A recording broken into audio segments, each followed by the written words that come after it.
చేనేత జనసమాఖ్య వ్యవస్థాపక అధ్యక్షులు ప్రముఖ సామాజికవేత్త మాచర్ల మోహన్ రావుపై చీరాలలో జరిగిన హత్యాయత్నాన్ని ఖండిస్తూ ఆల్ ఇండియా వీవర్స్ ఫెడరేషన్ ఆధ్వర్యంలో సోమవారం కాకినాడ కలెక్టరేట్ వద్ద నిరసన కార్యక్రమం నిర్వహించారు. అనంతరం జిల్లా కలెక్టర్కు వినతి పత్రం అందజేసి దాడి చేసిన వారిపై హత్యాయత్నం కేసు నమోదు చేయాలని, సిద్యూర్ కాలనీ భూములను రక్షించాలని, మోహన్ రావుపై నమోదు చేసిన అక్రమ కేసులను ఉపసంహరించుకోవాలని డిమాండ్ చేశారు.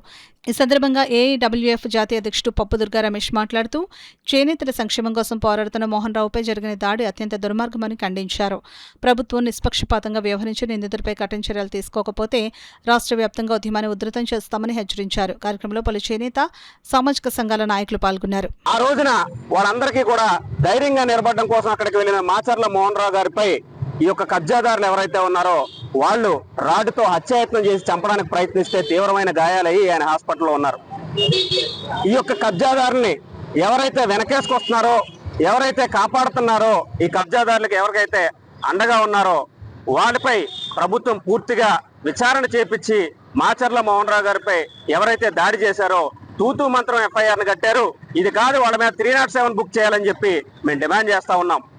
అలాగే ఏదైతే సిదూర్ కాలనీ పేద చేనేతల కోసం ఏర్పాటు చేసిన భూమి ఉందో ఆ భూమిని రక్షించాలని చెప్పి ప్రభుత్వాన్ని మేము డిమాండ్ చేస్తా ఉన్నాం.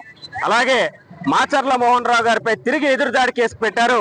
ఆయన మీద పెట్టిన అక్రమ కేసులను వెంటనే మీరు తొలగించాలని చెప్పి కూడా ప్రభుత్వాన్ని డిమాండ్ చేస్తూ ఈరోజు చీరాలలో అత్యధిక జనాభా అలాగే అత్యధిక ఓటింగ్ కలిగిన చేనేతల నియోజకవర్గమైన చీరాలలో చేనేతలపై దాడులు పెరుగుతూ ఉన్నాయి. చేనేతల భూములు కబ్జా అవుతా ఉన్నాయి. చేనేతల దేవాలయాలకు సంబంధించిన భూములు కబ్జా అవుతా ఉన్నాయి. ఇవన్నీ కూడా ప్రభుత్వం విచారణ చేసి బాధితులు ఎవరైతే ఈ కబ్జాలకు పాల్పడుతున్నారో వాళ్ళ మీద చర్యలు తీసుకోవాలని చెప్పి ఆల్ ఇండియా వీవర్స్ ఫెడరేషన్ తరఫున మేము డిమాండ్ చేస్తూ మాచర్ల మోహన్ రావు గారిపై దాడిని ఖండిస్తూ ప్రభుత్వం వెంటనే దీనిలో జోక్యం చేసుకోవాలి.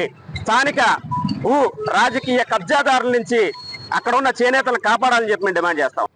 నిజంగా ఈయన పైన దాడి చేసిన వాళ్ళపై యాక్షన్ తీసుకోకపోతే ఇది ముమ్మాటికి కూడా ప్రభుత్వం చేసినటువంటి చర్యగానే మేము భావిస్తూ ఉన్నాం. ప్రభుత్వం ఇలాంటివి చూసి కూడా ఏమీ తెలియనట్టు చోద్యం చూస్తుంది తప్పితే ఆ యొక్క బాధితులపై చర్య తీసుకోకుండా వాళ్ళకు కొమ్ము కాస్తూ బడుగు బలహీన వర్గాలను పేద సంక్షేమానికి ఎవరైతే కృషి చేస్తున్నారో వాళ్ళని భయభ్రాంతులు చేసే విధంగా ప్రభుత్వం తీరు ఉంది.